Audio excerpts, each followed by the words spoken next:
What? That's so random. Hello, beautiful humans. Welcome back to the Right with Chloe show. I feel like I say this every episode, but I was about to say there's a dog.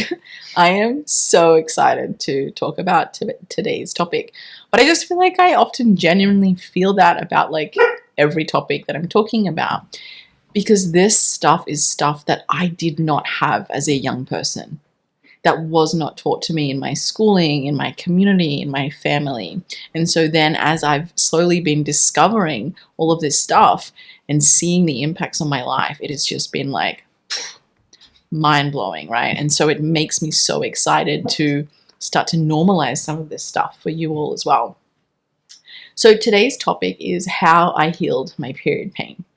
So this is not my area of expertise. I am not like a feminine health expert or anything like that, right?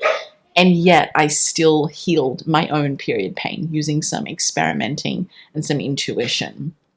And I share that with you because I just want you to understand that, like, as you start to come into deeper connection with your own body, the things that are available to you are just beyond what you've been told are even possible. And period pain is no different. My whole life growing up, the narrative was, well, that's just what it means to be a woman. You just have period pain and you just get mood swings around the time of your period. But those things are not true. Like, they are literally not true. This is not just something that you have to live with as part of being a woman. This is stuff that you can heal. And to be honest, kind of easily, actually. So for me, there's two different parts to period pain. The first was like the physical symptoms. So I would struggle with pain, cramps, muscle soreness, lower back soreness, that kind of stuff, either in the lead up to my bleed or on my bleed. It sort of changed.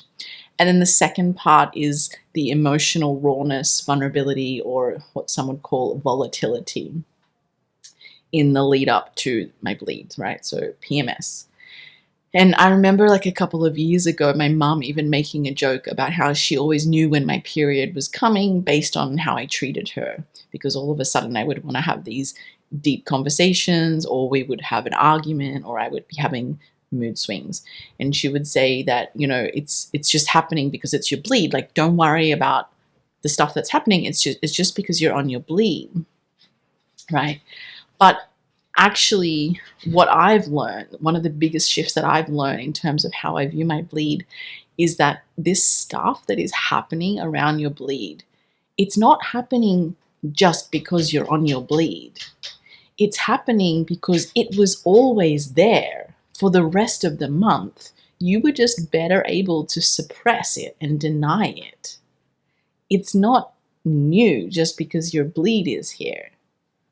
It was always there. It was just left unaddressed. And actually, when you address that stuff throughout the rest of your month, before you're bleeding, there is nothing left to surface during your bleed because it's all already been cleaned up and addressed. And so there is no period pain or PMS. So this is what I'm going to go through today. So the first time I healed my period pain, I'd been struggling with it for years.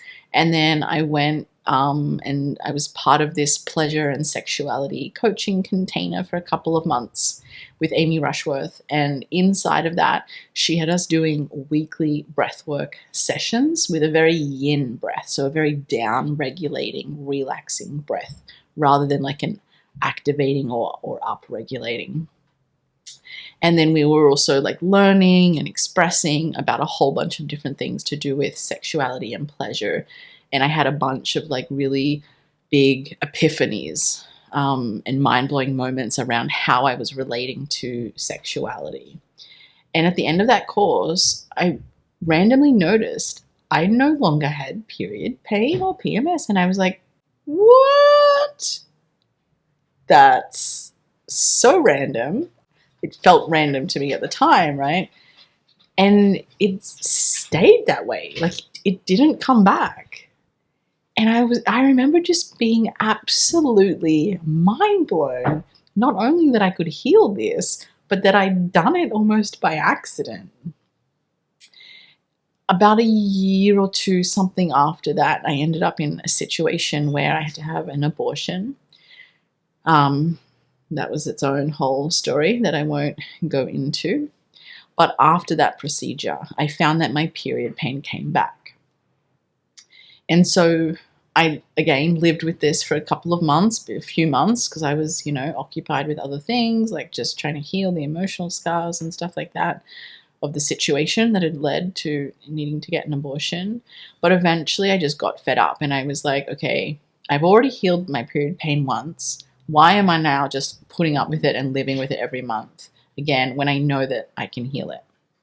But I didn't have access to the weekly breathwork sessions nor that coaching container. I was on my own. And so I decided to just experiment, try different things, and also just use my intuition and just see if I could figure out on my own, how I could heal my period pain. So what happened was basically two things. I realized that I needed a two-pronged approach. This is through a bunch of trial and error.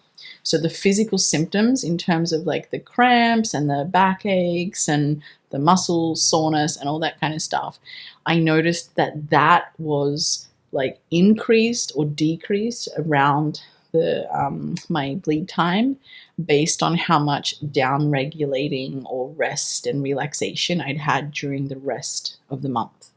And so this is how I think the first time when I'd healed it with the breath work, I think, and why I said that the breath work was yin breath or down regulating breath, what it was doing was it was giving my body relaxation. And so I just made a commitment to do more practices such as yin yoga and just literally sunbaking. I would literally just lie by the pool for 20 minutes a day with no external input, so no podcasts, no books, just letting myself empty out, and I would drop into this state of relaxation. Like, that was literally my approach to healing my period cramps. And it worked.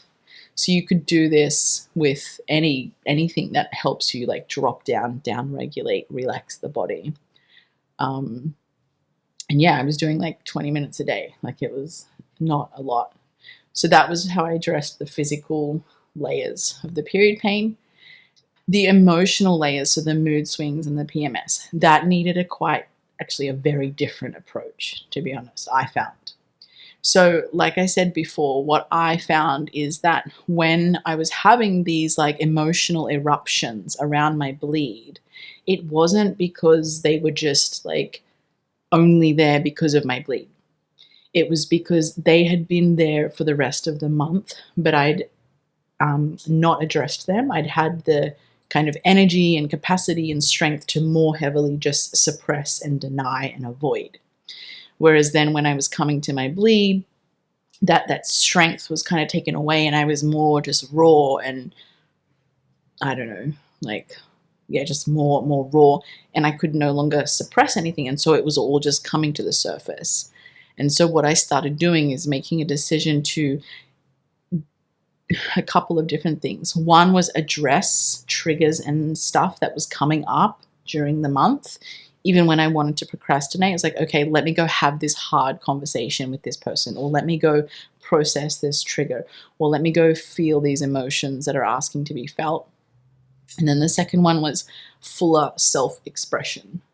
So looking at where was I holding back my truth from other humans? Where did I not speak up about something because I was wanting to avoid conflict or keep the peace? I stopped doing that. I chose to move into those courageous conversations instead of just trying to keep the peace. And then what happened? When my bleed came around, there was nothing unresolved. There was nothing unexpressed. There was nothing unprocessed. So there was no moodiness. There was no volatility. There were no eruptions anymore because I'd already cleaned everything else up. I mean, not to a perfect level. Like, let's be clear. This is like, you could just make like a 20 to 30% increase, right, on the stuff that you're addressing, and you will see results. Like, this is not about perfection. Yeah. And then my period pain went away and the moodiness went away for a second time. This time around, one thing I have noticed that seems to be a little bit different. I don't really know why. The first time it was like healed and then it was just like permanent. Whereas this time it seems to be something that requires a little bit more maintenance. So if I slip back into letting myself suppress and deny and avoid conversations during the month, then that the mood swings and stuff can sometimes come back during my next bleed. So it is something that I need to sort of maintain. But I mean, even if it wasn't just about addressing period symptoms, I think self-expression and taking time to relax are just two things that should be in any woman's life anyway. So yeah, I hope that helps. And I'm not necessarily saying that these exact strategies are going to work for you to heal your period pain. I more wanted to share them with you to say, like, this is not my area of expertise. This is not something that actually I understand the science of at all, like literally at all. And yet I healed it twice using intuition and experimentation. And so I'm sharing this because you can probably do the same. But rather than like inheriting my exact strategies, like go and use your own intuition, go and use your own experimenting. You don't have to even intellectually understand what you're doing. And there's still a high possibility that if you stick to it over a few months of trial and error, you can also do the same for yourself. Because those lies that most of us were told growing up, that this is just what it means to be a woman and there's nothing you can do about it, it is literally not true. It is not true. So I hope that was helpful, and if it was, I would love it if you could share it with your loved ones, or give us a rating, or subscribe below, or even just send me a message and let me know how it resonated. Sending love. If you're interested in coming into deeper connection with yourself and living in a way that is more fully expressed and authentic, I offer one-on-one somatic coaching as well as breathwork sessions with people. So these are two different styles of sessions. You can reach out to me, we can have a chat about which one is right for you.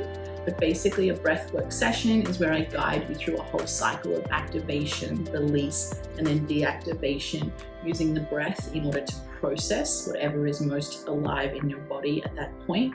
And then the somatic sessions are usually more skill development, where I guide you and show you how to feel emotions in your body, how to be present with sensation, how to ask your body about what she's trying to communicate to you. So check the link out below if you would like more information, or feel free to send me a DM and we can have a back and forth and have a chat about what might be useful for you.